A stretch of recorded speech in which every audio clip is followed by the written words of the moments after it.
சமாதானம் சந்தோஷம் என்ற வார்த்தைக்கு அவரே ஒரு காரணக்கர்த்தா இருந்தவர்.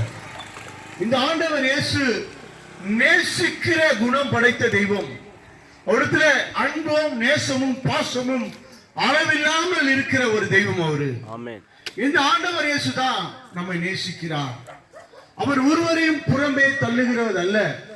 ஒருவரையும் பார்த்து நீங்க எனக்கு வேண்டாம் சொல்ல மாட்டாரு. அவர் எல்லாரையும் நேசிக்கிற தெய்வம். அவர் எப்பேற்பட்டவரை நேசிக்கிற தெய்வம். அவர் அழகில்லையா, அழகா இருக்காங்களா, படித்திருக்காங்களா, படிக்காத இருக்காங்களா, மேல இருக்கிறவங்களா, கீழே இருக்கிறவங்களா, அதெல்லாம் அவருக்கு தேவையே இல்லாத ஒன்று. அவர் யாரை பார்க்கிறார், எதை பார்க்கிறார்? அவர் இப்ப ஏற்பட்ட மனிதனையும் பார்க்கிறவர், எந்த மனிதனையும் பார்க்கிறவர், உயிருள்ள மனிதனை பார்த்து நேசிக்கின்ற தெய்வம். அவர் மனிதனை பார்த்து அந்த மனிதனுக்கு என்ன தேவை இருக்கிறது என்று அதை அறிகிற தெய்வம். இந்த மனுஷனுக்கு என்ன தேவை? ஆண்டவர் இயேசு இந்த உலகத்தில் இருந்த பொழுது, வந்த பொழுது, வாழ்ந்த பொழுது, அவர் நடந்து பூமி எங்கும் தெரிந்த பொழுது அவர் ஒன்று மட்டும்தான் செஞ்சாரு. மனிதனுக்கு என்னென்னலாம் தேவையோ அதெல்லாம் அவர் கொடுத்தார். ஒரு மனிதன் குருடனா இருந்தான், அந்த மனிதனுக்கு பார்வையை செய்தார். ஒரு மனுஷன் கூனியா இருந்தார், அந்த கூனியை நிமிர செய்தார். ஒரு மனுஷன் பெரிய வியாதி உள்ள மனுஷனா இருந்தால் அந்த மனுஷனுக்கு ஆண்டவர் சுகம் கொடுத்தார்.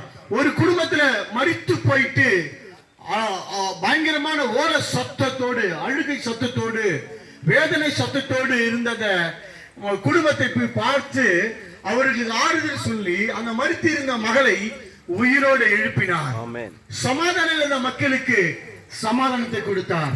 ஒரு மனிதன் வட்டி விட்டு கொண்டு தன்னுடைய பணத்தை வட்டிக்கு பணம் கொடுத்து பணமே ஒன்று வாழ்க்கையை வாழ்ந்திருந்த மனிதனுடைய வாழ்க்கையில அவர் சந்தித்த பொழுது அவனுக்குள்ள ஒரு பெரிய மனமாற்றம் அடைந்த உடனே ஆண்டவர் இயேசுவை அவன் உள்ளத்தில் ஏற்றுக்கொண்டான்.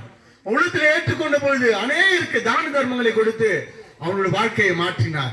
இப்படியாய் பல மனிதனுடைய வாழ்க்கையை இயேசு கிறிஸ்து எப்பேற்பட்ட கொடூரமான மனிதர்களை ஆண்டவர் அப்படியே சாந்தமான மனிதர்களாய் மாற்றினார்.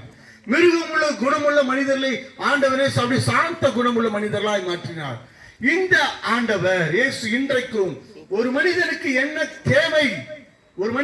என்ன தேவை என்பதை அவர் அறிந்து அதை அவர்களுக்கு கொடுக்கிற தெய்வமா இருக்கிறார். இந்த ஆண்டவர் ஒரு மனிதனுக்கு என்னென்ன தேவை என்பதை அறிந்து கொடுக்கிற தெய்வமா இருக்கிறார். அருமையானவர்களே, இந்த இயேசு எல்லாரையும் நேசிக்கிறார். எல்லோரும் நேசித்து அவர் தேவைகளை சந்திக்கிறவரா இருக்கிறார். அவர்களுக்கு என்னென்ன தேவை என்பதை என்னால ஒன்னும் சொல்ல முடியாது. ஆனா ஆண்டவர் இயேசுவோ அவருடைய உள்ளத்தை பார்க்கிறவர். மனிதன் முகத்தை பார்க்கிறான், மனைவி முகத்தை பார்க்கிறார், மகள் முகத்தை பார்க்கிறார், மகன் முகத்தை பார்க்கிறார். குடும்பத்தில் உள்ள சொந்த பந்தங்கள் எல்லாம் ஒரு மனிதனுடைய முகத்தை தான் பார்க்க முடியும். ஆனா அதற்கு மாறா இயேசு அவர் உள்ளத்தை பார்க்கிறவர். ஒரு மனிதனுடைய உள்ளத்தை பார்க்கிறவர், மனதில் உள்ள வேதனையை பார்க்கிறவர், குழப்பங்களை பார்க்கிறவர். என் ஆண்டவர் இயேசு சந்தோஷம் இல்லாமல், சமாதானம் இல்லாமல் கஷ்டப்பட்டு கொண்டிருக்கிற மனிதன் உள்ளத்தை பார்க்கிறவர். ஆனா மனிதனை ஏமாற்றலாம். யாருக்குமே ஒன்றுமே தெரியாம தன்னுடைய துக்கத்தையும் தன்னுடைய வேதனைகளும் மனசுல வச்சு பூட்டி கொண்டு அது மனிதர்கள் யாருக்கும் பார்க்க கூடாத அளவுக்கு அவர் ஒரு மேலா விழிக்கு போல சிரித்துக் கொண்டு வாழலாம். ஆனா ஆண்டவர் இயேசு அப்படி அல்ல.